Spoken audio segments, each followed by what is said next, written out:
यदि आपके पास में एक मोटर है और उस मोटर को चालू और बंद करने के लिए आपको एक स्टार्टर बनाना है। अब यहाँ पे जो आप स्टार्टर बनाओगे उस स्टार्टर में आपको एक टाइमर भी इस्तेमाल करना है, जिससे कि आपका जो मोटर है वो मोटर टाइमर के टाइम के अकॉर्डिंग चालू और बंद हो जाए। तो जैसे कि आप देख सकते हो यहाँ पे 3 फेस का एक मोटर है। अब इस मोटर को हमें चालू और बंद करना है। यदि आपको 3 फेस मोटर को चालू और बंद करना है तो उसके लिए आपको एक कॉन्टेक्टर का इस्तेमाल करना पड़ता है। साथ ही साथ में मोटर के प्रोटेक्शन के लिए आपको ओवरलोड रिले का भी इस्तेमाल करना पड़ता है।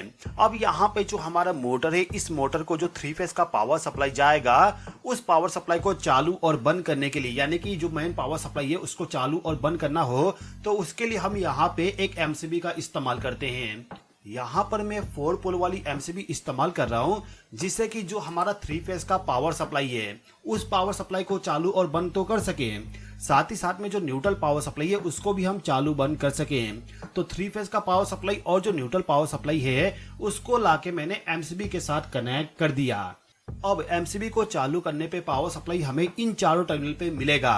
तो फिलहाल के टाइम पे हम क्या करते हैं, ये जो हमारा आर फेस, वाई फेस और बी फेस वाली टर्मिनल है, इन तीनों टर्मिनल के साथ वायर को कनेक्ट करके ले जाते हैं और जो हमारा कॉन्टेक्टर है, इस कॉन्टेक्टर का जो पावर टर्मिनल होगा उसके साथ हम इन तीनों वायर को कनेक्ट कर देंगे।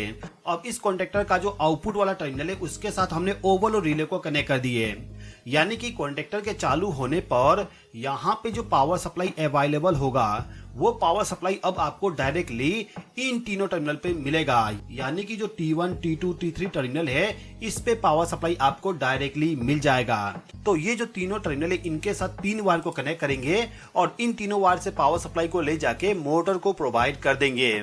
यानी कि यहाँ पे जो मोटर है, इस मोटर को यदि हमें चालू करना है तो सिंपली हमें इस एमसीबी को चालू करना पड़ेगा, साथ ही साथ में इस कॉन्टेक्टर को चालू करना पड़ेगा।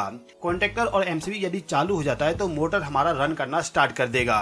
अब ये जो कॉन्टेक्टर है, इस कॉन्टेक्टर को यदि आपको चालू करना है तो चालू करने के लिए आपको क्या करना होता है कि यहाँ पे जो कॉन्टेक्टर का कॉइल का टर्मिनल है, जैसे कि यहाँ पे आप देखोगे A1 टर्मिनल इस पॉइंट पे है और A2 टर्मिनल यहाँ पर है, तो इन दो टर्मिनल पे आपको फेस सप्लाई और न्यूट्रल सप्लाई प्रोवाइड करना होगा। यदि इन दो टर्मिनल पे फेस सप्लाई और न्यूट्रल सप्लाई प्रोवाइड कर दोगे तो आपका कॉन्टेक्टर चालू हो जाएगा।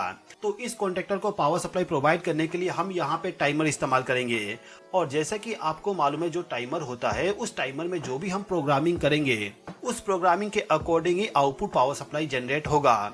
अब जो भी आउटपुट पावर सप्लाई जनरेट होगा उसको ले जाके हम कॉन्टेक्टर को चालू करने के लिए पावर सप्लाई प्रोवाइड कर देंगे। कैसे पावर सप्लाई प्रोवाइड करेंगे चलिए समझ लेते हैं। तो इस टाइमर का वायरिंग करने के लिए आपको क्या करना होता है कि यहाँ पे जो आपका फेस सप्लाई है, इस फेस सप्लाई से एक वायर को कनेक्ट करके ले जाइए और इस टाइमर में आप देखोगे यहाँ पे L लिखा हुआ है, इसी टर्मिनल के साथ इस वायर को कनेक्ट कर दीजिएगा।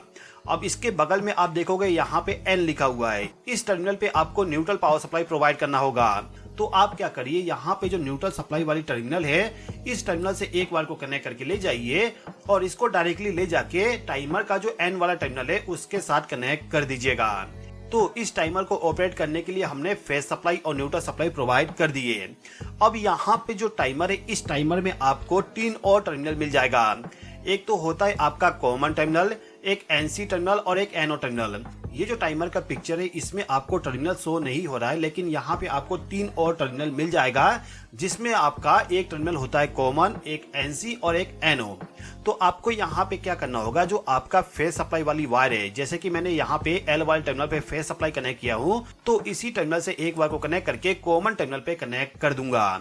यानी कि टाइमर का जो एनओ एनसी कॉन्टेक्ट है उसके कॉमन टर्मिनल पे आपको फेस सप्लाई प्रोवाइड करना होगा। अब इस टाइमर का जो एनओ कॉन्टेक्ट है उस पॉइंट से एक वायर को कनेक्ट करके ले जाइए और इसको ले जाके आपका जो कॉन्टेक्टर है उस कॉन्टेक्टर का जो A1 टर्मिनल होता है, यहाँ पर A1 टर्मिनल है तो इस टर्मिनल के साथ इस वायर को कनेक्ट कर दिया गया।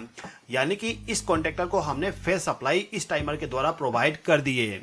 अब इस कॉन्टेक्टर को ऑपरेट करने के लिए हमें न्यूट्रल पावर सप्लाई भी प्रोवाइड करना होगा। तो जो भी आपका न्यूट्रल पावर सप्लाई है वहां से एक वायर को लूप करके इस कॉन्टेक्टर को न्यूट्रल पावर सप्लाई प्रोवाइड कर दीजिएगा।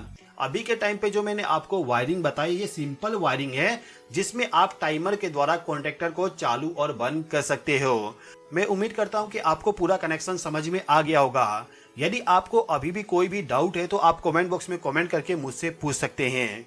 तो इस वीडियो को हम यहीं पे समाप्त करते हैं। यदि आपने अभी तक हमारे चैनल को सब्सक्राइब नहीं किया है तो सब्सक्राइब भी कर लीजिएगा। इस वीडियो को देखने के लिए धन्यवाद।